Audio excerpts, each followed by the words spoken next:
예산 심의를 거치지도 않고 어떻게 그걸 보장을 받을 수가 있느냐고요. 응? 그걸 근거로 해서 국가가 이자를 넣어준다고 하고 원금을 2조 4천억을 준다고 해가지고 그 회계 분식을 하고 있는데 지금 보가 몇 개입니까 4대강에? 16개입니다. 예? 16개입니다. 18개의 그 자산 평가액을 얼마로 받습니까? 14년도까지 18개의 보를 자산으로 받던 거 아니에요? 무형자산으로. 예, 예. 그게 얼마입니까? 7조 가까이 되잖아요. 예. 근데 지금 그게 소멸됐죠? 15년부터는. 예, 예. 아니, 그러니까 7조라는 자산이 14년도까지는 장부상의 자산으로 있다가 15년 되면 왜 소멸되느냐 말이에요. 똑같은 실체가 있는데. 이런 식으로 말하자면 장부상의 회계 분식을 하고 있단 말이에요. 수자원공사가. 똑같은 보가 있는데 보가 없어진 게 아니잖아요. 지금. 예. 14년도까지는 자산으로 돼 있다가 장부상으로 15년도부터는 자산으로 평가가 안 되잖아요. 위원님 그 회계 처리 문제상으로 회계 처리 문제가 아니고 예, 예. 장부상에 조작을 한 거란 말이에요. 조작을. 응? 자산 여부가 불명확한 자산은 장부상으로 자산으로 처리하면 안 된단 말이에요. 근데 14년도까지는 그걸 자산으로 처리했기 때문에 수자원공사가 난 이익을 산업은행하고 정부에다가 배당을 했잖아요. 그게 자산으로 안 됐으면 배당을 못 하는 거란 말이에요. 응? 이게 뭐 하는 짓이에요, 이게 공공기관이.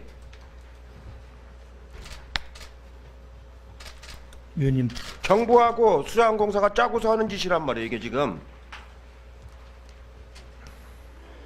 22조라고 보통 그 일반 국민들은 알고 있는데 그 4대강 사업이 22조가 아니잖아요, 지금. 금융 비용만 해도 얼마입니까, 지금? 기존에 들어가는 거하고 앞으로 들어갈 거하고 합치면은 4조가 넘잖아요. 예. 그다음에 무슨 뭐 친수 사업을 통해 갖고 개발 이익이 나온다고 그러는데 그 개발 이익이 어떻게 나오느냐 말이에요. 국가재정법이라든가 분담금 관리법 같은 게 아직 통과 안 됐잖아요. 예. 그런 법이 통과 안 됐는데 어떻게 개발 이익을 산정할 수가 있어요, 지금? 위원님 그 부분 잠깐이 잠깐이 아니고 드리겠습니다. 지금 국회가 19대에서 20대로 바뀌었단 말이에요. 예, 예. 이거는 18대 만든 법이에요. 18대. 예. 예? 18대에 만든 법이고 19대에서 20대까지 넘어왔는데 이 법이 통과된다는 보장이 어디가 있어요, 지금? 더군다나 지금 야당이 다수인데. 정부가 지원한다는 2조 4천억도 2035년까지 하도록 돼 있는데 그동안에 정권이 얼마나 많이 바뀌겠어요? 아무런 수자원공사가 공공기관에서 자율성이 없이 그냥 그 기재부라든가 국토교통부가 허락한 대로 그대로 따라다니고 있는 거 아니에요, 지금? 위원님 아마 위원님께서도 그 보고를 받으셨겠지만 저희가 그 자산 처리를 한 거는 2009년도에 국가정책조정회의의 그 결정에 따라서 저희 그거는 그 당시 정부는 벌써 정부가 국회가 그건 2009년이면 18대. 예, 예. 근데 그때 정부가 20대, 30대 국회까지 돈을 넣어주겠다는 약속을 어떻게 할 수가 있냔 말이에요. 지금 2035년까지인데 그걸 수자원공사가 그대로 소용해가지고 이런 식으로 발전화되는 돈을 기체를 해가지고 더군다나 4%의 금리로 이거는 국가 공공기관으로서의 아무런 기능을 못하고 있는 거란 말이에요, 지금. 당장 금년에 3천억 안 넣어주면은 그 돈을 누가 갚아야 돼요, 이자를. 올해 예산 편성을 할 건데 내년 예산에 3천억을 국회에서 못 넣어주게 하면 그 예산을 누가 갚아야 되느냐고요, 이자를. 수자원공사가 갚아야 될 거 아니에요. 수자원공사가 3천억을 갚으려면은 다른 상수 사업을 못 하게 되잖아요. 예. 예? 그래서 그 부분은 위원님께서 좀 도와주셔야 됩니다. 그게 무슨 소리냔 말이에요, 그게. 응? 당장 국회에서 예산안이 통과가 안 돼가지고 3천억은 정부가 못 넣어주겠다. 넣어주지 말아라 하면 수자원공사가 3천억을 갚아야 될 거 아니에요. 이자를. 예, 예. 그러면 다른 상수 사업을 못 할 거 아니에요. 예, 그렇습니다. 그런데 저희가 그 뭘 그러긴 뭘 그래 여기. 회계 처리한 근거는 국가정책조정회의의 그 의사결정이 그동안에 그렇게 하려면은 사업 적어도 분명히- 국회에 자료라도 성실히 제출하고 답변해도 제대로 해야 되는데 예. 우리 의원실에서 자료 요구를 해도 어제 그저께 가져왔어요. 한 달 전에 자료 요구한 거는 어제 그저께서 자료를 가져와. 잘 챙기도록 하겠습니다. 예. 그런 자세도 내가 판도일을 할 때부터 얘기를 봤는데 마이크 좀 늘리세요. 정부 산하기관 중에서 가장 맞으면 실적이 좋고 잘 운영되던 기관이란 말이에요. 응? 근데 지금에 와서 내가 보니까 가장 낙후된 기관으로 전락했단 말이에요. 지금 4대강 사업 때문에. 그래서 안타까워서 내가 하는 얘기예요. 지금 응? 그 수질과 수량을 통합하자고 95년도 발족할 때 얼마나 그런 얘기가 많이 있었어요. 응? 그때 끝까지 반대해서 수량은 수자원공사가 해야 된다고 해서 통합을 안 했던 거 아니에요. 환경부 발족할 때. 그때 통합을 했으면 이런 일이 발생을 안 하지. 응?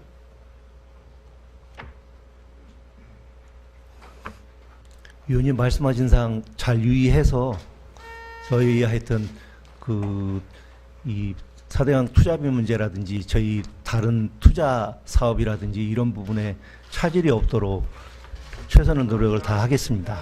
예.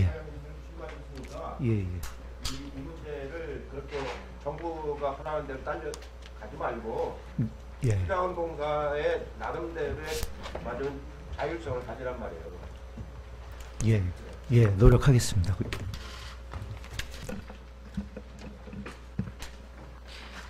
네, 여러 의원님들께서 지적을 하셨지만 4대강 사업이 사실상 그렇게 꼭 필수 불가결한 사업이 아니었음에도 국가 차원에서 추진을 해서 지금 재앙을 맞고 있는 그런 측면이 많습니다.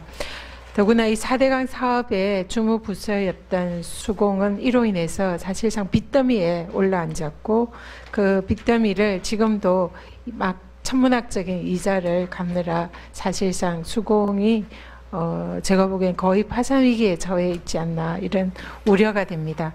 이런 상황에서도 수공이 또 국외 사업에서도 최근에 수백억 손실을 또 입었는데 정말 우려하지 않을 수가 없습니다. 이번에 그 수공이 11조에 달하는 태국 물관리 사업에 뛰어들었었는데 2012년부터 약 104억 정도를 지출을 했습니다. 근데 그 사업 자체가 무산이 됐었죠. 지금 그 태국 정부와 이 계약을 체결을 할 때에 계약서에 따르면은 입찰자는 어떠한 손해배상도 청구할 수가 없다라는 그런 불공적 계약 조항이 있었는데 여기 사인하신 거 맞으시죠? 예. 그래서 지금 사실상 그래서 태국 정부의 기책 사유로 이 사업이 무산이 됐는데 수공은 이 독소 조항에 사인을 한 것 때문에 사실상 이 태국 정부의 손해배상을 청구를 못 하고 있습니다.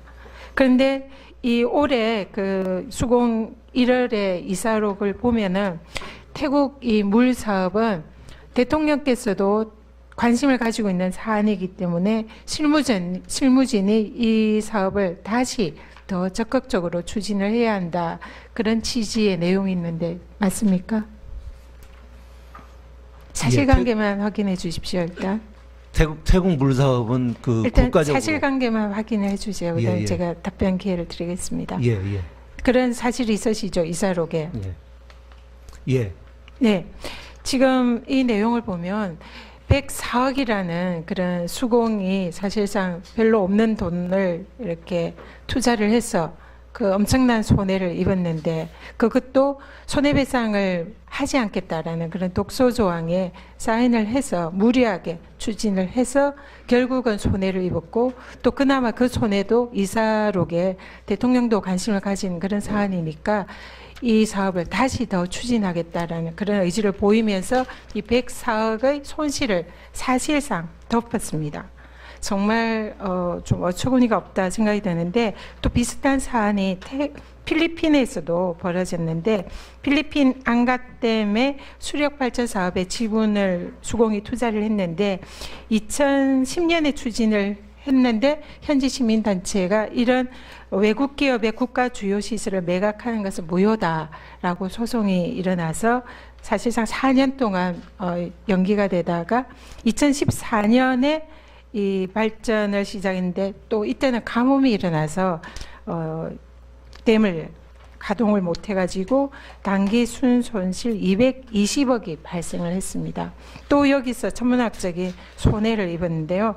또 올해 1월에 2천억대 사업을 따냈다고 대대적으로 홍보했던 필리핀의 블라칸 상수도 사업도 금융 조달 문제로 또 사실상 접었습니다. 지금 수공이 이 해외 물 사업을 한다고 추진을 한 것마다 이렇게 다 천문학적인 손해를 입으면서 좌절이 됐는데요. 제가 보기에는 이게 위험성이 큰 사업을 또 불공적 계약까지 하면서 무리하게 추진을 해서 결국은 국고에 엄청난 손실을 입혔다 이렇게 보입니다. 이게 수공의 무능인지 아니면은 천재지변인지 좀 의문이 되는데요. 이 천재지변이나 아니면은 현지의 국내 사정까지 잘 파악을 하고 국책 사업을 계약을 해야지 이렇게 면밀히 검토하지 않고 검증하지 않아서 이런 국가의 재정에 무리를 끼친 것에 대해서는 저는 책임을 져야 된다 이렇게 생각하는데 어떻게 생각하십니까? 예, 위원님 말씀하신 사항 맞습니다. 다만 저희가 그 말씀을 드리고 싶은 사항은 그 태국의 경우에는 그 저희가 지금 104억이 지금 매몰 비용으로 발생한 게 사실입니다. 사실이지만 지금 신 정부에 들어와서 저희한테 최근에 약 3천억 그 프로젝트를 지금 추진 중에 있습니다. 그런데 그 사이에 태국 정부에서 저희한테 고맙게 생각하는 것은 저희가 그 쿠데타에 의해서 정부가 바뀌었음에도 불구하고 그 신뢰를 가지고 거기 계속 남아 있어 줬다는 거에 대한 신뢰를 저희 그 정부 공식적인 경로를 통해서 표현한 적이 있습니다. 지난번에 그 관계 장관에 와서. 그런데 그 후속 조치로 지금 국토부하고 태국 에너지부하고 해서 그 후웨이로 한강에 대한 그 물관리 사업을 약 3천억 정도 사업을 지금 추진을 하고 있고요. 그 나머지 부분에 대한 후속 사업을 계속 가고 있기 때문에 그 104억 매몰 비용이 비록 그 크기는 하지만 저희가 계속적인 그 태국 물관리 사업의 어떤 이니셔티브를 가지고 갈 수 있다는 그런 지금 신뢰를 가지고 있습니다. 그래서 그 부분 한 가지가 있고요. 안가 또 그 220억이 그 손상이 났습니다. 손상이 난 그 회계 처리상의 손상이 난 것은 일단 그 일정 그 회계 기준일상에 그 환차손이 발생해서 약 200억이 그 환차가 발생해서 지금 그런데 영업이익상으로는 약 20억이 그 플러스돼 있습니다. 그리고 태국 이 안가 사업은 저희가 100% 지분을 가지고 있다가 60%를 지분을 팔았습니다. 팔았는데 이 지분을 팔면서 저희가 프리미엄을 받은 게 있습니다. 319억 원 정도 프리미엄을 작년 회계년도에 받았습니다. 그래서 이런 부분들을 종합적으로 감안을 하면 저희가 해외 사업에 대해서는 아직까지 소위 그 자원외교라든지 이런 부분에 그 관련해서 그 부실하다 하는 그 판단은 안 하고 있고요. 그 다음에 블라칸 사업을 저희가 이 조정을 하게 된 것은 해외 사업을 함에 있어서는 여러 가지 그 복합적인 리스크 요인이 있습니다. 그래서 그 리스크 요인을 저희가 미처 보지 못한 부분을 내부 리스크관리위원회에서 그 스크리닝을 하는 과정에서 그 문제제기가 돼서 그래서 이 부분을 그 조정을 하게 된 겁니다. 아무튼 위원님께서 말씀하신 여러 가지 그 리스크라든지 이런 부분에 대해서는 저희가 최대한 그 각별히 유념해서 관리하도록 그렇게 하겠습니다. 우리 물 사업이 해외까지 나가서 국책 사업으로 이렇게 잘 추진되기를 본회의원도 바라고 있습니다.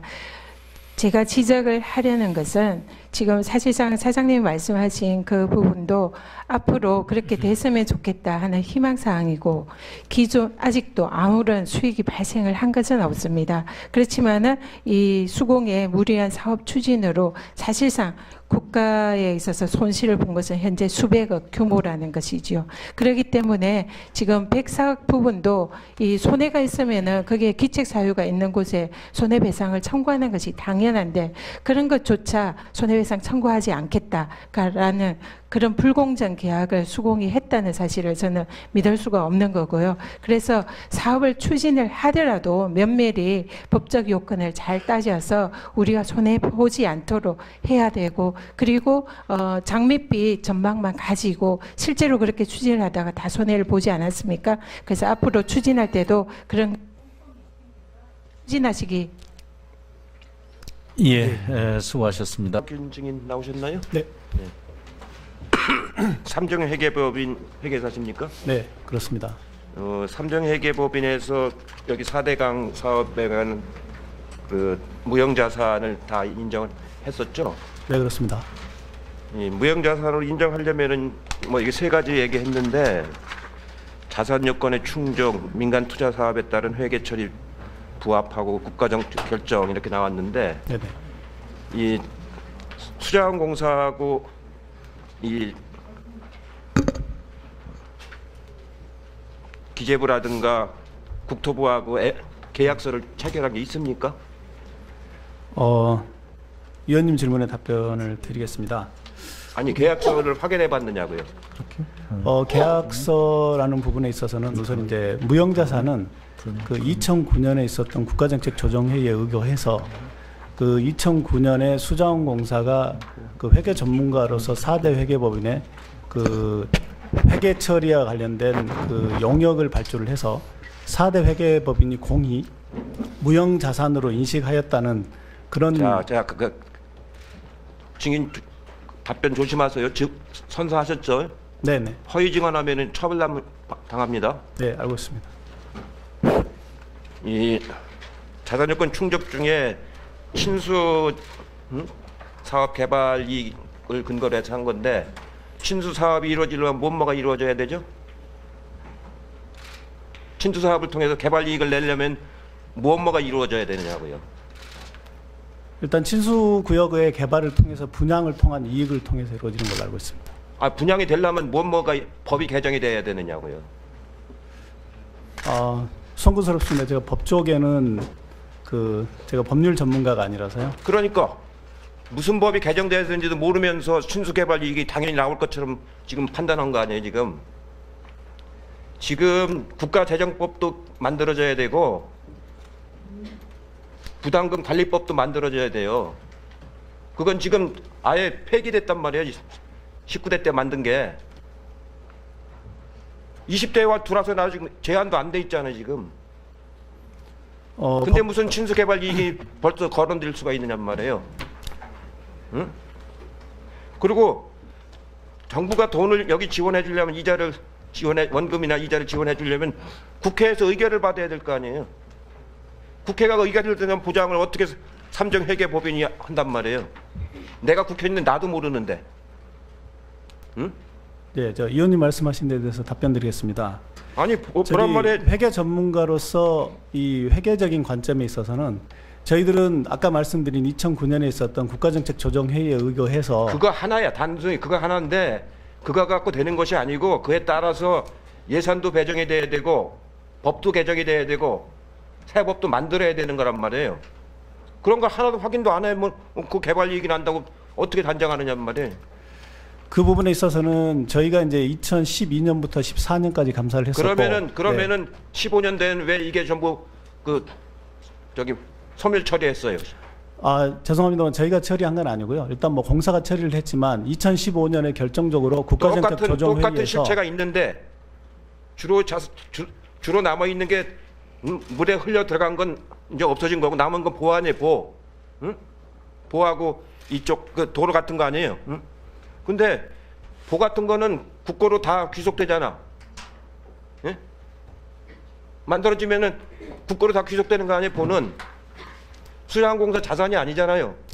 제가 그 부분에 대해서 말씀드리겠습니다. 그 보호 부분이 아니고 지금 이제 말씀하신 부분은 저희가 이제 무형 자산으로 계상한 부분인데 그 부분은 그 아까도 말씀드렸지만 2009년에 있었던 국가정책 조정회의에 따라서 4대 그거 하나인데 내 얘기를 잘 들으란 말이에요.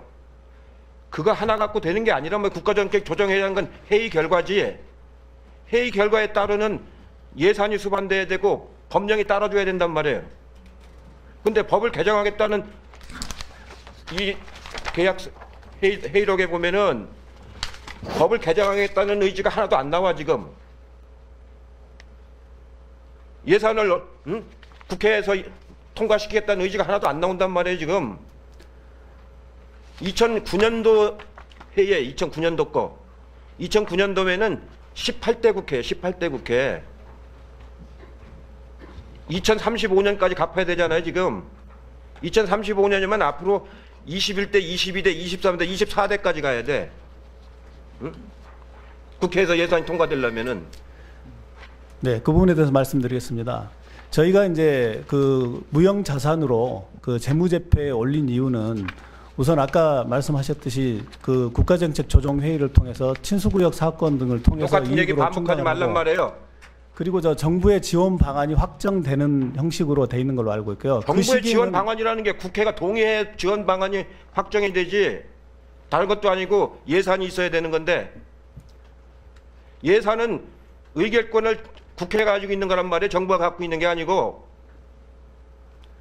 하지만 이제 저희는 아까 말씀드렸다시피 국가정책 조정회에서 결정한 이후에 저희들이 감사하는 시기에는 그 지원 방안에 대해서 그 주지 않겠다라든가 이런 어떠한 객관적이고 신뢰성 있는 정보를 입수를 하지 못했었어요. 삼정회계가 분식을 도와준 거란 말이에요. 분식을 지금.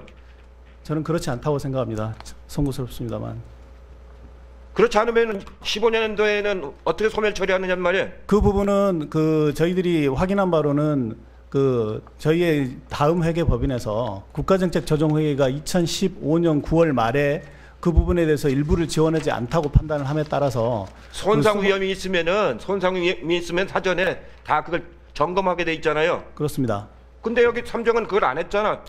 안 한 게 아니고 지금 이제 손상 징후에 관련돼서는 저희들 그 회계 전문가서의 회계적인 관점에서는 객관적이고 신뢰성 있는 회계 정보가 있어야 합니다. 이해찬 의원님 그 추가 질의 3분을 더 쓰실 수가 있어요. 네. 하시겠습니까? 네. 이건 아주 고등 범죄에 범죄. 회계를 가장한 범죄 행위를 한 거란 말이에요 지금. 네, 이렇게 되니까 뭐가 되느냐면은 이게 자산이 아닌데 자산으로 잡혀 있기 때문에 배당을 했잖아요 지금 산업은행하고 정부에다가. 이게 부채로 돼 있으면 자산으로 안 돼 있으면 배당을 못 한단 말이에요 지금. 얼마를 배당했느냐면은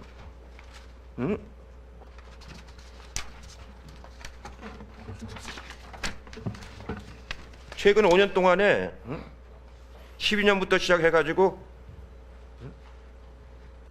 1,900억, 2,100억, 2,300억, 2,500억 사업 확정 적립금을 이렇게 적립을 하고 배당금이 2015년 14년만 해도 이게 얼마야? 865억.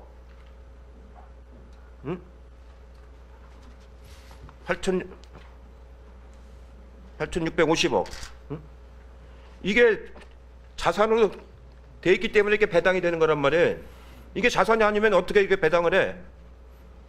그 의원님 말씀은 지금 왜 손실을 떨지 않았나는 그런 취지로 그렇기 이해를 하고 때문에 있고요. 지금 이 수자원공사에 건실했던 기관이 이렇게 그 부채 비율이 높은 기관이 돼버렸단 말이에요. 200%가 넘는 기관이. 예? 이렇게 되면 앞으로 회사채 발행할 때 금리가 얼마나 올라가요? 응? 지금도 4%짜리를 썼잖아. 4%짜리를. 예? 지금 일반적인 금리가 2%도 안 하는데 2%도 안 하는데 여기는 4%짜리 썼고 200%가 됐으니까 더 올라갈 거란 말이에요. 일단 그 손실과 관련된 부분에서는 계속 말씀드립니다만 오늘은 시간부터 이 정도 내에 다루고 마는데 삼정 회계 보면은 그동안에 해온 거 전부 다 이렇게 수공의 배당금이 2012년부터 14년까지 다 나간 게 1980억이야. 이게 자산으로 됐기 때문에 이렇게 배당이 나간 거란 말이야 지금. 내가 20대 국회 내내 이거 가지고 이제 문제를 삼을 건데 범죄 행위를 한 거예요. 범죄 행위를 삼정회계가.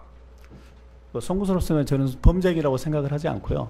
저희는 이제 그 회계 기준의 관점에서 감사 절차에 입각을 해서 관련된 그 회계 객관적이고 기준이- 신뢰성 있는 회계 기준의 정보를 실체가 안 따르는데 무슨 기준이란 말이야.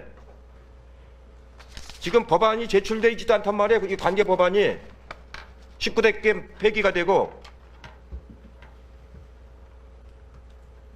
20대 국회 와서 누가 이 법안을 제출한 사람이 누가 있어요? 수자원공사가 했어요? 수자원공사 사장님, 관계 법안 개정을 요청을 했어요?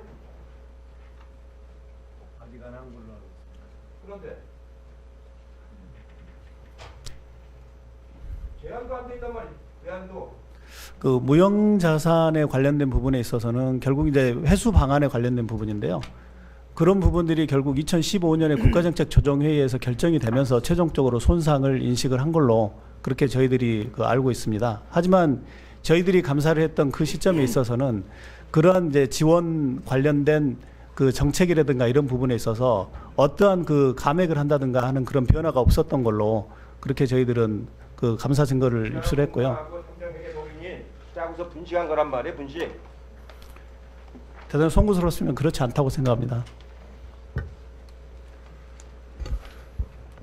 네, 이해찬 의원님 질의 마무리하셨습니까? 네, 수고하셨습니다. 네, 의원님들께 잠시 한 가지만 의사진행 관계에서 말씀을 드리겠습니다.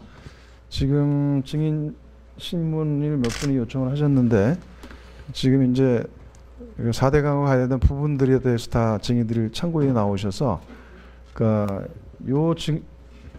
질의 내용이 연속적일 경우에는 현재 보충 질의 5분을 쓰시고요. 또 추가 질의 3분을 이어서 쓰실 수도 있습니다. 그걸 감안하셔서 질의에 참고하시기 바랍니다. 네, 그럼 다음은 네, 전현희 의원님 질의해 주시기 바랍니다. 네. 네, 박창근 참고인께 질의하겠습니다. 네, 이렇게 와주셔서 감사합니다.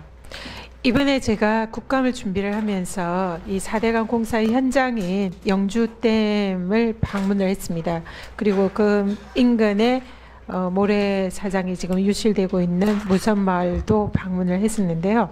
지금 거기 영주댐의 그 안전 문제에 관해서 좀 질의를 하겠습니다.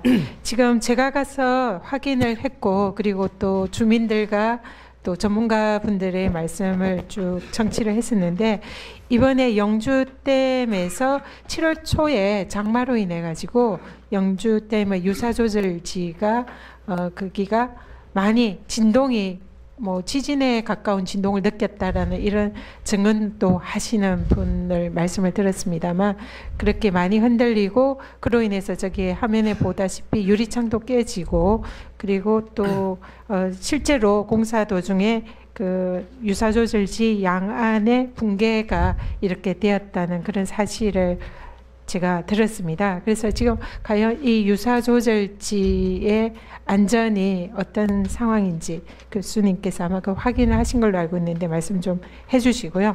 그리고 영주댐도 실제로 이 영주댐을 건설을 하면서 지금 영주댐에 누수가 된다는 그런 이제 의혹을 시민들이 제기를 하고 계십니다. 그래서 지금 이 파이핑 현상의 의혹을 시민들이 제기를 하고 있는데 이 부분이 전문가로서 과연 어떤지에 관해서 말씀을 좀 해주시기 바랍니다. 그리고 영주댐에 제가 수공 관계자들에게 확인을 하니까 아까 우리 수공 사장님은 영주댐이 사실상 영주댐이 아니라 이제 전체 4대강이나 이 댐 보호 건설이 수량을 확보하기 위한 목적이 가장 큰 목적이다. 수질 개선은 부차적인 문제이다. 이런 취지로 아까 국감에서 답변을 하셨습니다. 근데 제가 영주댐 방문을 해서 수공 관계자에게 얘기를 듣기는 영주댐의 건설 목적은 수질 개선을 위한 것이다 이렇게 얘기를 했습니다. 그래서 과연 이 영주댐이 사실상 많은 국민들의 반대와 야당의 반대에도 불구하고 영주댐이 지어졌는데 이 영주댐 사업이 과연 당시에 수공이 얘기하는 수질 개선의 효과가 있는 것인지 그리고 그만큼 필요한 댐인지 그 부분에 관해서 전문가적인 견해를 여쭙겠습니다. 그리고 영주댐 밑에 있는 무선마을에 원래는 굉장히 아름다운 모래사장을 자랑하는 그런 보석가도 같은 그런 곳이었고 거기에 많은 주민들이 하천과 강을 이렇게 누리면서 살아왔는데 저 사진이 이제 제가 거기에 무선마을에 있는 모래사장을 발을 걷고 이렇게 걷고 있는 장면입니다. 근데 실제로 제가 걷다 보니까 고운 모래를 자랑하던 그 하천이 자갈이 굉장히 많고 맨발로 걷기가 굉장히 힘들 정도로 많은 자갈이 이렇게 있는 것을 보았습니다. 그래서 이게 전문가들이 이게 뭐 자갈화 현상 뭐 이렇게 말씀을 하는데 이 원인이 뭔지 이 대책은 어떤 것을 세워야 하는지 이 부분에 관해서 답변해 주시기 바랍니다.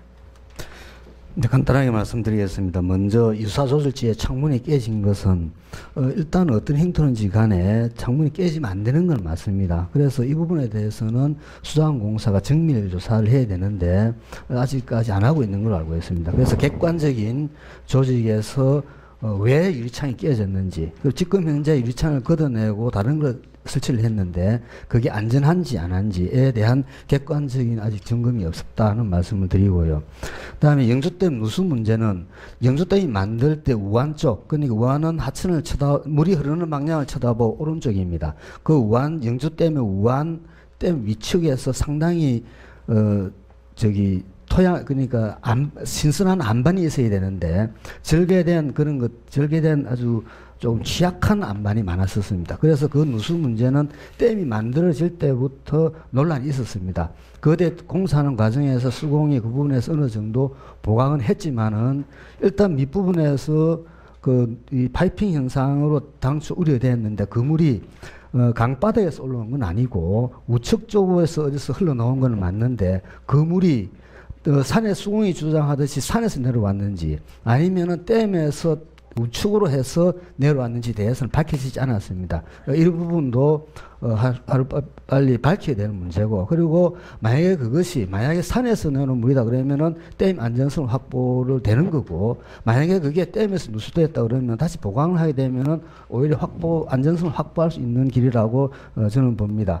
그다음에 영주댐의 타당성 문제는 예비 타당성 조사 보고서를 보면은 댐 건설의 편익의 86% 수자원공사는 90%가 그러는데 그게 낙동강 중하류의 수질이 악화되면은 그 수질을 개선하기 위한 용수로 사용한다고 되어 있습니다. 그리고 홍수 조절 편익은 0.3%밖에 되지 않습니다. 그리고 그쪽 지역에서는 가뭄이 들어가지고 용수가 부족했다든지 그런 사례도 없는 지역입니다. 따라서 지금 수질 개선 목적으로 댐을 만들었는데 지금 현재 영주댐에 가보면은 그때 의원님께서 보셨겠습니다만 녹조가 지금 펴져 있습니다. 상당히. 그래서 그런 부분들을 본다 그러면은 그 물을 낙동강 중하류 지역의 수질 개선 용수로 사용한다는 것은 적절하지 않다. 다시 해서 당초 수자원공사가 영주댐을 만들 때의 목적은 적절하지 않았다는 게 제 생각입니다.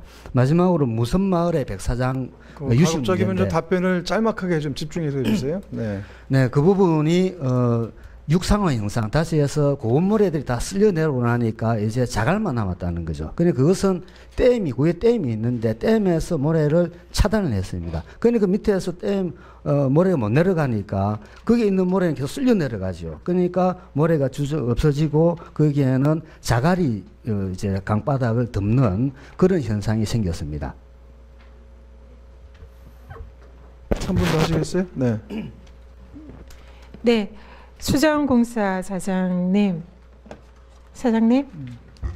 지금 영주댐의 안전성이 시민들과 또 전문가들에 의해서 제기가 되고 있습니다.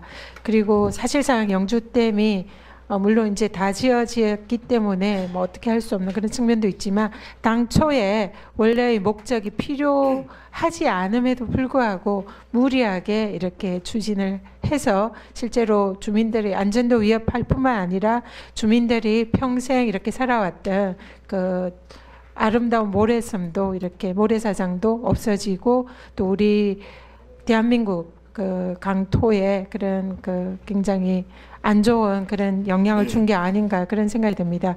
그래서 영주댐 추진이 좀 잘못되지 않았느냐, 안 해도 될 사업을 무리하게 해서 이런 많은 악결과를 내지 않았냐 이런 이제 지적들이 있습니다. 그래서 거기에 대해서 우리 사장님 좀 앞으로 안전성 검토를 어떻게 할 것인지 더불어 또 그 밑에 유실되고 있는 그 모래 사장 거기에 대한 대책 어떻게 하실 것인지 좀 답변 좀 해주십시오.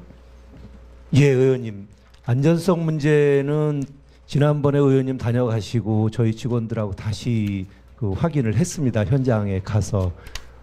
그런데 그 부분에 대해서는 일단 댐의 안전도하고는 문제가 없는 거라는 그 결론을 그 얻었고요. 그 더 정확한 부분에 대해서는 검토를 하도록 했습니다. 그리고 그 유사 문제, 그 무선마을 저희도 그 봤습니다. 그 음모래 그 과거의 그 내용을 보고 했는데 그게 지난 국회 때도 그 의원님들께서 그 문제 제기를 하셔서 저희도 많이 검토를 했는데 그 사실 관계는 저희 입장에서는 그렇게 현장에서 파악을 하고 있습니다. 거기 그 영주시에서 사장님 예, 영주시에서 그 잠깐만요. 모래를 너무 많이 그러니까 하류에서 모래를 많이 박아서 그렇게 됐다라는 얘기를 저도 현장에서 들었습니다. 그렇지만 그냥 근본적인 원인이 아니고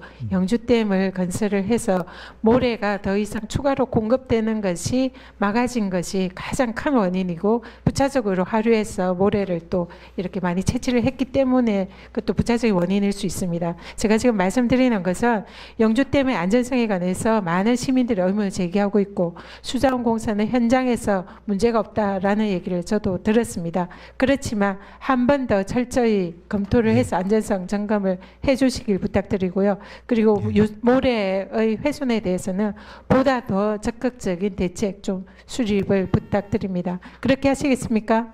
예, 알겠습니다, 의원님. 남아 있는 게 물에 흘려 들어간 건 이제 없어진 거고 남은 건 보안에 보, 응? 보하고 이쪽 그 도로 같은 거 아니에요? 응? 근데 보 같은 거는 국고로 다 귀속되잖아. 예?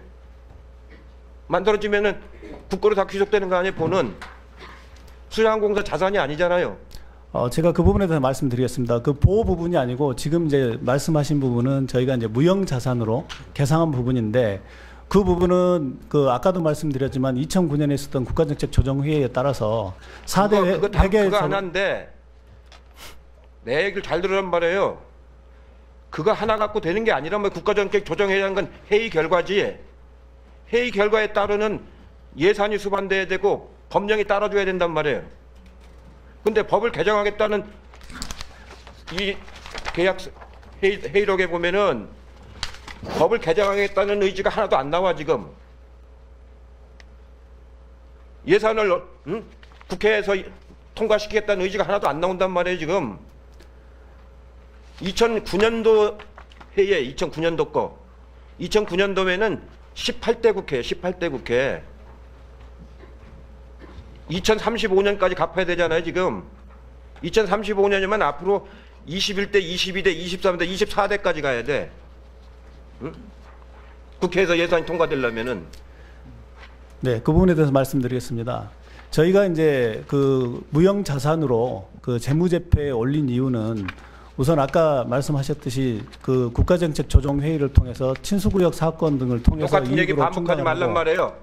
그리고 저 정부의 지원 방안이 확정되는 형식으로 돼 있는 걸로 알고 있고요. 정부의 지원 방안이라는 게 국회가 동의해 지원 방안이 확정이 되지 다른 것도 아니고 예산이 있어야 되는 건데 예산은 의결권을 국회가 가지고 있는 거란 말이에요. 정부가 갖고 있는 게 아니고.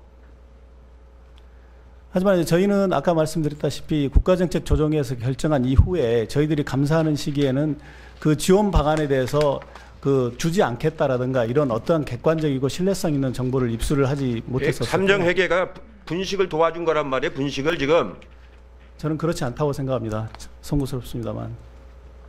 그렇지 않으면 15년도에는 어떻게 소멸 처리하느냐 말이에요. 그 부분은 그 저희들이 확인한 바로는 그 저희의 다음 회계 법인에서 국가정책조정회의가 2015년 9월 말에 그 부분에 대해서 일부를 지원하지 않다고 판단을 함에 따라서 손상 위험이 있으면 사전에 다 그걸 점검하게 돼 있잖아요. 그렇습니다. 근데 여기 삼정은 그걸 안 했잖아. 안 한 게 아니고 지금 이제 손상 징후에 관련돼서는 저희들 그 회계 전문가서의 회계적인 관점에서는 객관적이고 신뢰성 있는 정보가 있어야 합니다. 이해찬 의원님, 그 추가 질의 3분을 더 쓰실 수가 있어요. 네. 하시겠습니까? 네. 이건 아주 고등 범죄. 회계를 가장한 범죄 행위를 한 거란 말이에요. 지금 네, 이렇게 되니까 뭐가 되느냐면은 이게 자산이 아닌데 자산으로 잡혀 있기 때문에 배당을 했잖아요. 지금 산업은행하고 정부에다가 이게 부채로 돼 있으면 자산으로 안 돼 있으면 배당을 못 한단 말이에요. 지금 얼마를 배당했느냐면은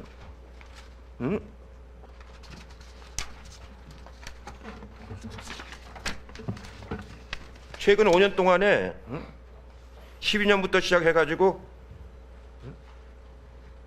1,900억, 2,100억, 2,300억, 2,500억 사업 확정 적립금을 이렇게 적립을 하고 배당금이 2014년만 해도 이게 얼마야? 865억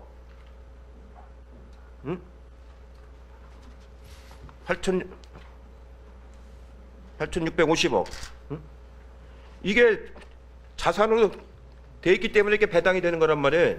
이게 자산이 아니면 어떻게 이게 배당을 해? 그 의원님 말씀은 지금 왜 손실을 떨지 않았다는 그런 취지로 그렇기 이해를 하고 때문에 있고요. 지금 이 수자원공사에 건실했던 기관이 이렇게 그 부채 비율이 높은 기관이 돼버렸단 말이에요. 200%가 넘는 기관이. 예? 이렇게 되면 앞으로 회사채 발행할 때 금리가 얼마나 올라가요? 응? 지금도 4%짜리를 썼잖아. 4%짜리를. 예?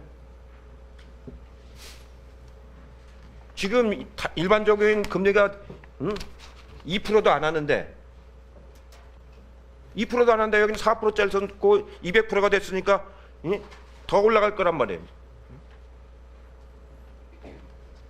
일단 그 손실과 관련된 부분에서는 계속 말씀드립니다만 오늘은 시간이 없어서 이 정도 내가 다루고 마는데 삼정회계법인은 그동안에 해온 것 전부 다 이렇게 수공의 배당금이 2012년부터 14년까지 다 나간 게 1980억이야. 이게 자산으로 돼 있기 때문에 이렇게 배당이 나간 거란 말이야 지금. 내가 20대 국회 내내 이거 가지고 이제 문제를 삼을 건데 범죄 행위를 한 거예요. 범죄 행위를 삼정회계가. 송구스럽으면 저는 범죄이라고 생각을 하지 않고요. 저희는 이제 그 회계 기준의 관점에서 감사 절차에 입각을 해서 관련된 그 회계 객관적이고 신뢰성 있는 회계 기준에 정보를 실체가 안 따르는데 무슨 기준이란 말이에요. 지금 법안이 제출돼 있지도 않단 말이에요. 이 관계 법안이 19대 폐기가 되고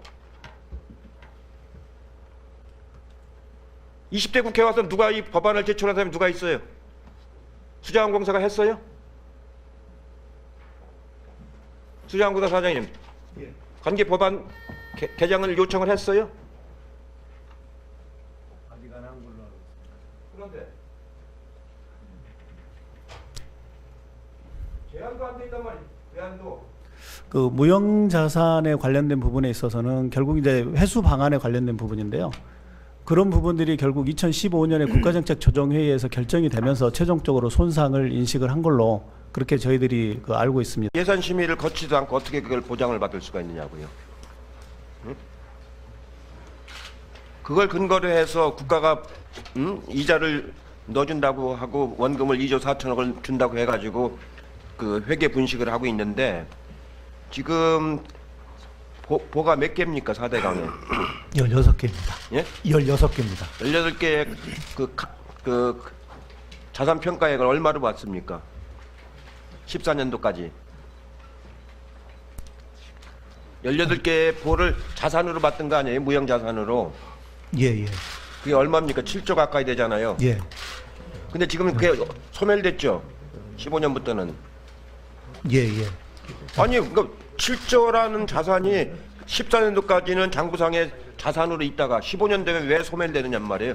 똑같은 실체가 있는데. 이런 식으로 말하자면 장부상의 회계 분식을 하고 있단 말이에요. 수자원공사가. 똑같은 보가 있는데 보가 없어진 게 아니잖아요. 지금. 예.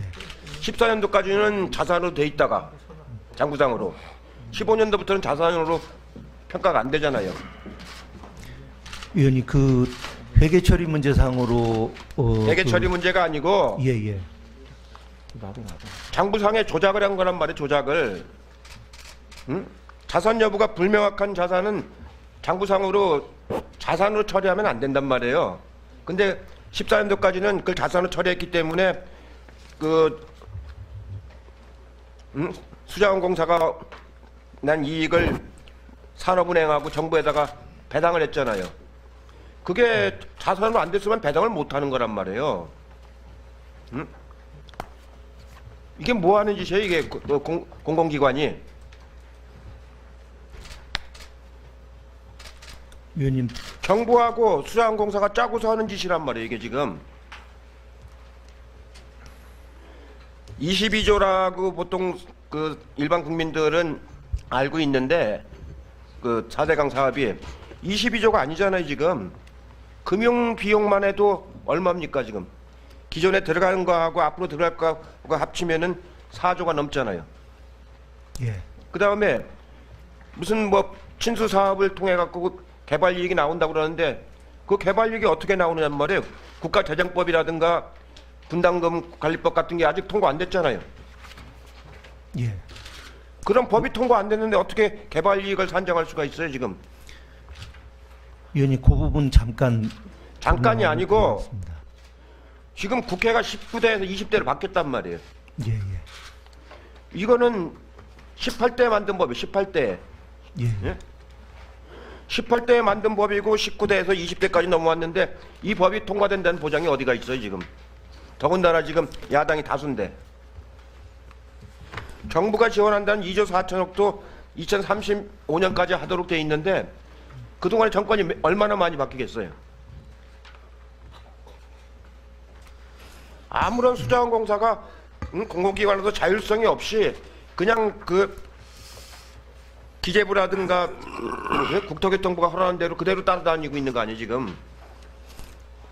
위원님 아마 위원님께서도 그 보고를 받으셨겠지만 저희가 그 자산 처리를 한 거는 2009년도에 국가정책조정회의의 그 결정에 따라서 저희 그거는 그 당시 정부는 벌써 정부가 국회가 그건 2009년이면 18대. 예, 예. 근데 그때 정부가 20대, 30대 국회까지 돈을 넣어주겠다는 약속을 어떻게 할 수가 있냔 말이에요. 지금 2035년까지인데 그걸 수자원공사가 그대로 소유해가지고 이런 식으로 발전화되는 돈을 기체를 해가지고 더군다나 4%의 금리로 이거는 국가 공공기관으로서의 아무런 기능을 못하고 있는 거란 말이에요. 지금 당장 금년에 3천억 안 넣어주면은 그 돈을 누가 갚아야 돼요? 이자를.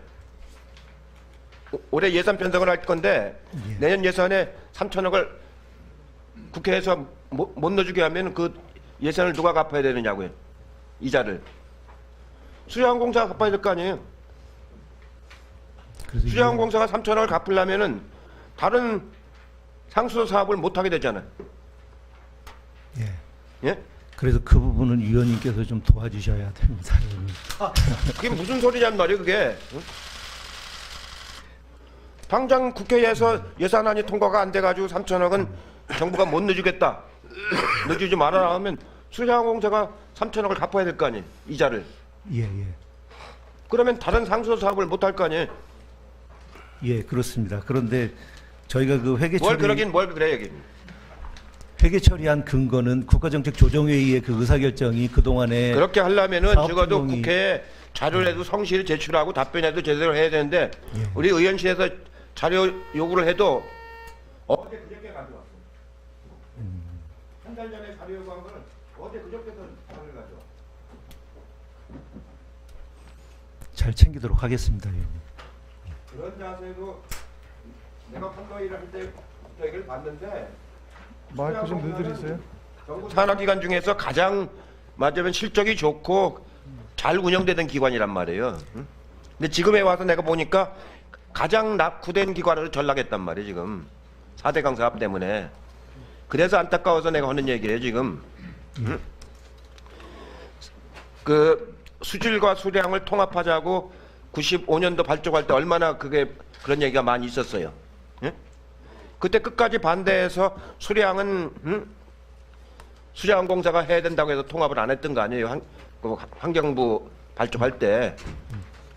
그때 통합을 해놨으면 이런 일이 발생을 안 하지. 응?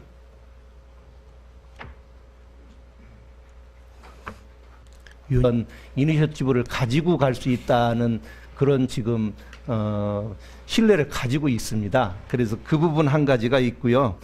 안가 또 그 220억이 그 손상이 났습니다. 손상이 난 그 회계 처리상의 손상이 난 것은 일단 그 일정 그 회계 기준일상에 그 환차손이 발생해서 약 200억이 그 환차가 발생해서 지금 그런데 영업이익상으로는 약 20억이 그 플러스돼 있습니다. 그리고 태국 이 안가 사업은 저희가 100% 지분을 가지고 있다가 60%를 지분을 팔았습니다.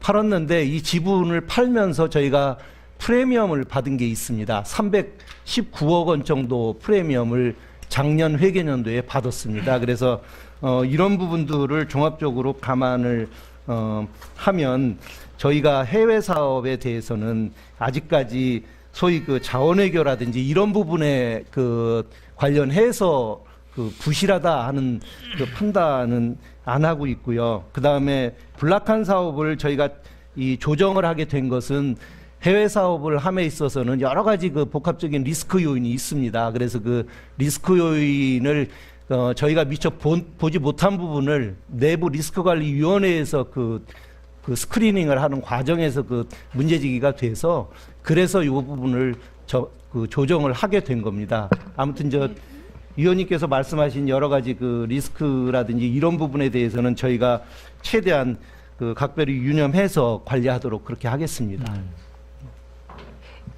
네. 우리 물 사업이 해외까지 나가서 국제 사업으로 이렇게 잘 추진되기를 본회의원도 바라고 있습니다.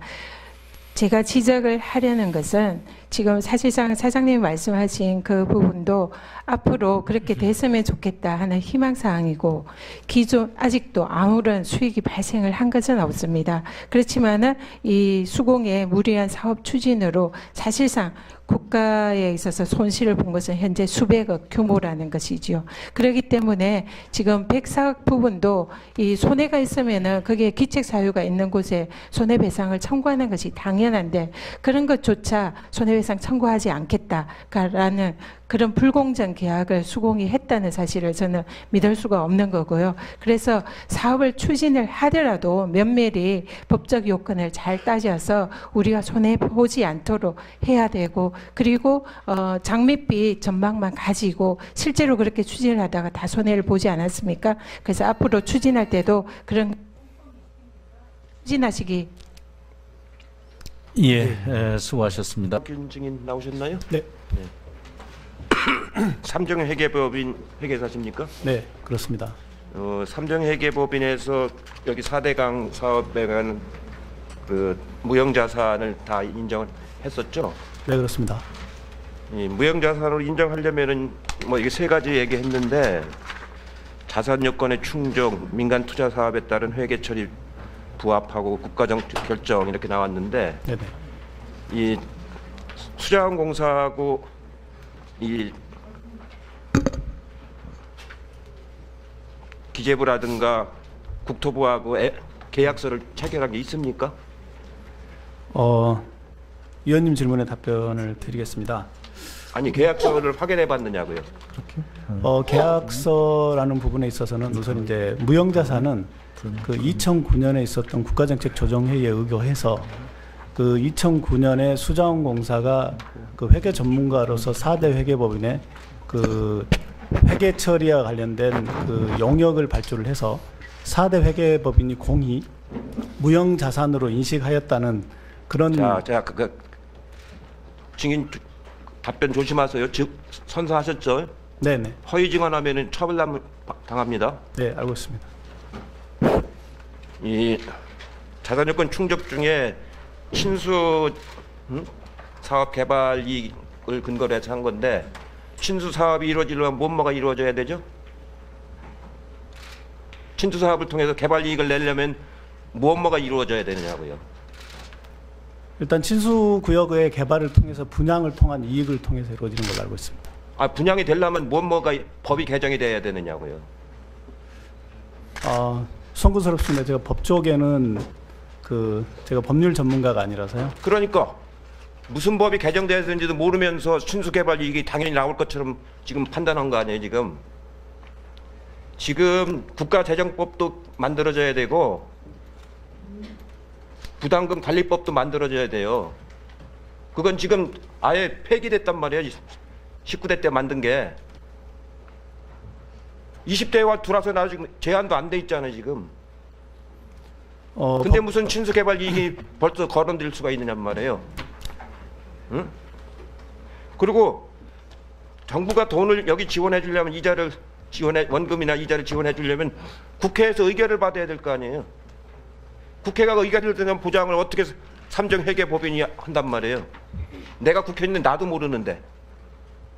응? 네, 저 의원님 말씀하신 데 대해서 답변드리겠습니다.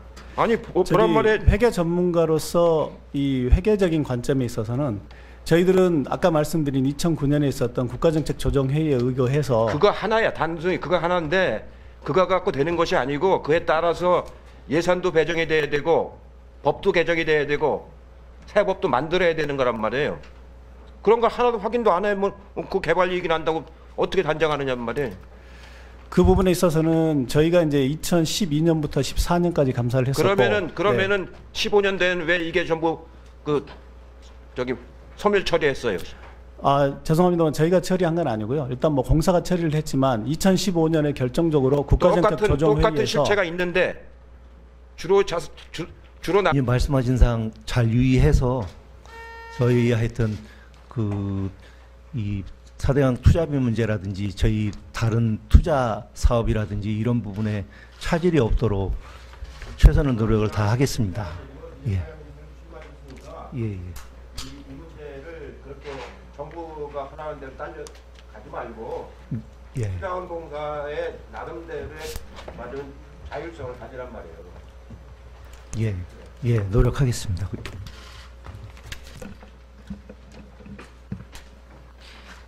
네, 여러 의원님들께서 지적을 하셨지만 4대강 사업이 사실상 그렇게 꼭 필수 불가결한 사업이 아니었음에도 국가 차원에서 추진을 해서 지금 재앙을 맞고 있는 그런 측면이 많습니다.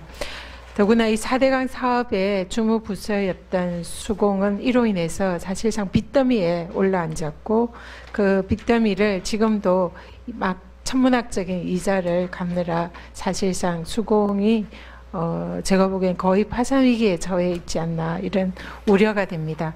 이런 상황에서도 수공이 또 국외 사업에서도 최근에 수백억 손실을 또 입었는데 정말 우려하지 않을 수가 없습니다. 이번에 그 수공이 11조에 달하는 태국 물관리 사업에 뛰어들었었는데 2012년부터 약 104억 정도를 지출을 했습니다. 근데 그 사업 자체가 무산이 됐었죠. 지금 그 태국 정부와 이 계약을 체결을 할 때에 계약서에 따르면은 입찰자는 어떠한 손해배상도 청구할 수가 없다라는 그런 불공적 계약 조항이 있었는데 여기 사인하신 거 맞으시죠? 예. 그래서 지금 사실상 그래서 태국 정부의 기책 사유로 이 사업이 무산이 됐는데 수공은 이 독소 조항에 사인을 한 것 때문에 사실상 이 태국 정부의 손해배상을 청구를 못 하고 있습니다. 그런데 이 올해 그 수공 1월에 이사록을 보면은 태국 이 물 사업은 대통령께서도 관심을 가지고 있는 사안이기 때문에 실무진이 이 사업을 다시 더 적극적으로 추진을 해야 한다. 그런 취지의 내용이 있는데 맞습니까? 사실관계만 확인해 주십시오. 일단 태국 물 사업은 그 일단 국가적으로 사실관계만 확인해 주세요. 그다음 예, 예. 제가 답변 기회를 드리겠습니다. 예, 예. 그런 사실이 있으시죠? 이사록에. 예. 예. 네. 지금 이 내용을 보면 104억이라는 그런 수공이 사실상 별로 없는 돈을 이렇게 투자를 해서 그 엄청난 손해를 입었는데 그것도 손해배상을 하지 않겠다라는 그런 독소 조항에 사인을 해서 무리하게 추진을 해서 결국은 손해를 입었고 또 그나마 그 손해도 이사록에 대통령도 관심을 가진 그런 사안이니까 이 사업을 다시 더 추진하겠다라는 그런 의지를 보이면서 이 104억의 손실을 사실상 덮었습니다.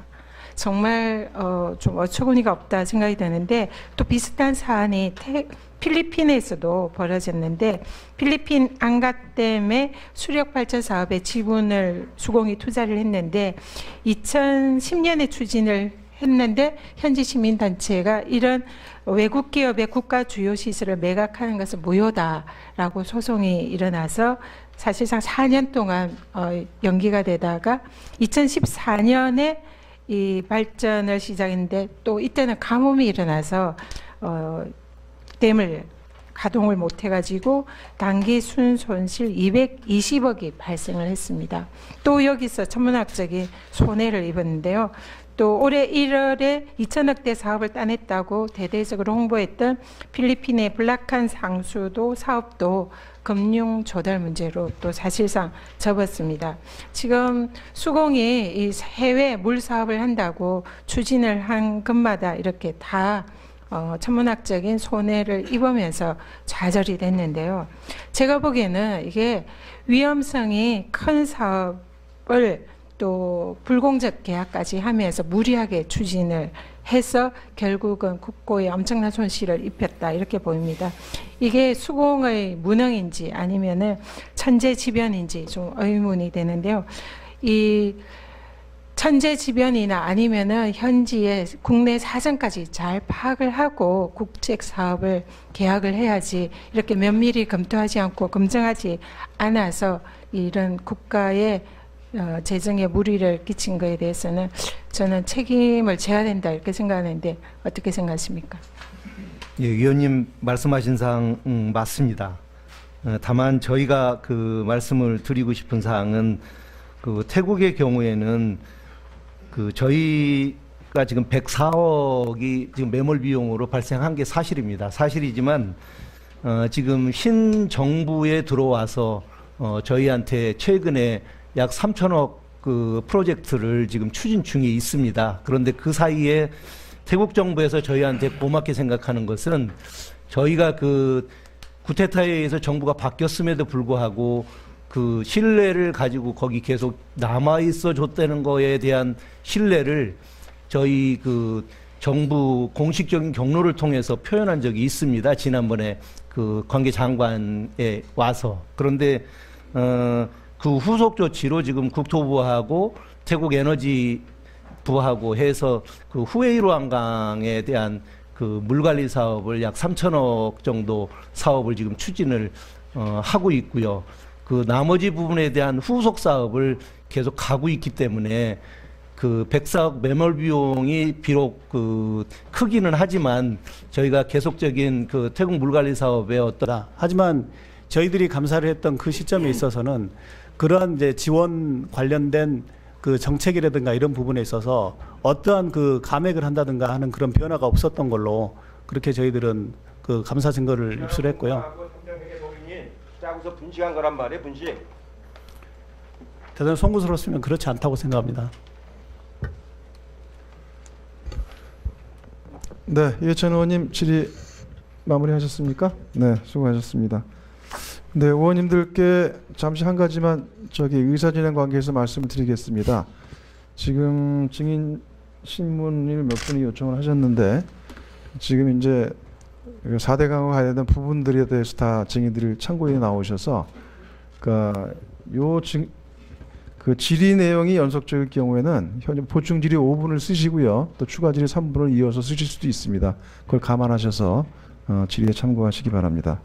네, 그럼 다음은 네, 전현희 의원님 네, 질의해 주시기 바랍니다. 네. 네, 박창근 참고인께 질의하겠습니다. 네, 이렇게 와주셔서 감사합니다. 이번에 제가 국감을 준비를 하면서 이 4대강 공사의 현장인 영주댐을 방문을 했습니다. 그리고 그 인근에 모래사장이 지금 유실되고 있는 무선마을도 방문을 했었는데요. 지금 거기 영주댐의 그 안전 문제에 관해서 좀 질의를 하겠습니다. 지금 제가 가서 확인을 했고 그리고 또 주민들과 또 전문가분들의 말씀을 쭉 청취를 했었는데 이번에 영주댐에서 7월 초에 장마로 인해 가지고 영주댐의 유사조절지가 거기가 많이 진동이 지진에 가까운 진동을 느꼈다라는 이런 증언도 하시는 분을 말씀을 들었습니다만 그렇게 많이 흔들리고 그로 인해서 저기 화면에 보다시피 유리창도 깨지고 그리고 또 실제로 공사 도중에 그 유사조절지 양안에 붕괴가 이렇게 되었다는 그런 사실을 제가 들었습니다. 그래서 지금 과연 이 유사조절지의 안전이 어떤 상황인지 교수님께서 아마 그 확인을 하신 걸로 알고 있는데 말씀 좀 해주시고요. 그리고 영주댐도 실제로 이 영주댐을 건설을 하면서 지금 영주댐에 누수가 된다는 그런 이제 의혹을 시민들이 제기를 하고 계십니다. 그래서 지금 이 파이핑 현상의 의혹을 시민들이 제기를 하고 있는데 이 부분이 전문가로서 과연 어떤지에 관해서 말씀을 좀 해주시기 바랍니다. 그리고 영주댐에 제가 수공 관계자들에게 확인을 하니까 아까 우리 수공 사장님은 영주댐이 사실상 영주댐이 아니라 이제 전체 4대강이나 이 댐 보호 건설이 수량을 확보하기 위한 목적이 가장 큰 목적이다. 수질 개선은 부차적인 문제이다. 이런 취지로 아까 국감에서 답변을 하셨습니다. 근데 제가 영주댐 방문을 해서 수공 관계자에게 얘기를 듣기는 영주댐의 건설 목적은 수질 개선을 위한 것이다. 이렇게 얘기를 했습니다. 그래서 과연 이 영주댐이 사실상 많은 국민들의 반대와 야당의 반대에도 불구하고 영주댐이 지어졌는데 이 영주댐 사업이 과연 당시에 수공이 얘기하는 수질 개선의 효과가 있는 것인지 그리고 그만큼 필요한 댐인지 그 부분에 관해서 전문가적인 견해를 여쭙겠습니다. 그리고 영주댐 밑에 있는 무선마을에 원래는 굉장히 아름다운 모래사장을 자랑하는 그런 보석가도 같은 그런 곳이었고 거기에 많은 주민들이 하천과 강을 이렇게 누리면서 살아왔는데 저 사진이 이제 제가 거기에 무선마을에 있는 모래사장을 발을 걷고 이렇게 걷고 있는 장면입니다. 근데 실제로 제가 걷다 보니까 고운 모래를 자랑하던 그 하천이 자갈이 굉장히 많고 맨발로 걷기가 굉장히 힘들 정도로 많은 자갈이 이렇게 있는 것을 보았습니다. 그래서 이게 전문가들이 이게 자갈화 현상 이렇게 말씀을 하는데 이 원인이 뭔지 이 대책은 어떤 것을 세워야 하는지 이 부분에 관해서 답변해 주시기 바랍니다.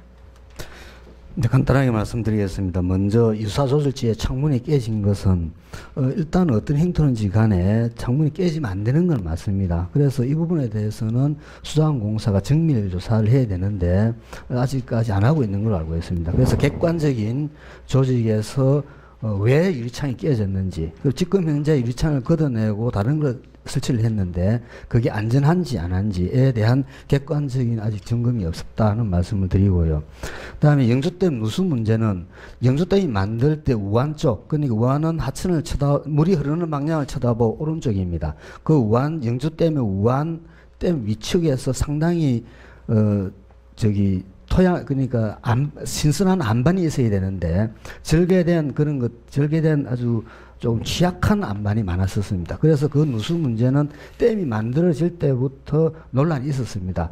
거대 공사하는 과정에서 수공이 그 부분에서 어느 정도 보강은 했지만은 일단 밑부분에서 이 파이핑 현상으로 당초 우려됐는데 그 물이 강바닥에서 올라온 건 아니고 우측 쪽에서 어디서 흘러나온 건 맞는데 그 물이 산의 수공이 주장하듯이 산에서 내려왔는지 아니면은 댐에서 우측으로 해서 내려왔는지 대해서는 밝혀지지 않았습니다. 이 부분도 하루빨리 밝혀야 되는 문제고, 그리고 만약에 산에서 내려온 물이다 그러면은 댐 안전성 확보를 되는 거고, 만약에 그게 댐에서 누수됐다 그러면 다시 보강을 하게 되면은 오히려 안전성을 확보할 수 있는 길이라고 저는 봅니다. 그다음에 영주댐의 타당성 문제는 예비 타당성 조사 보고서를 보면은 댐 건설의 편익에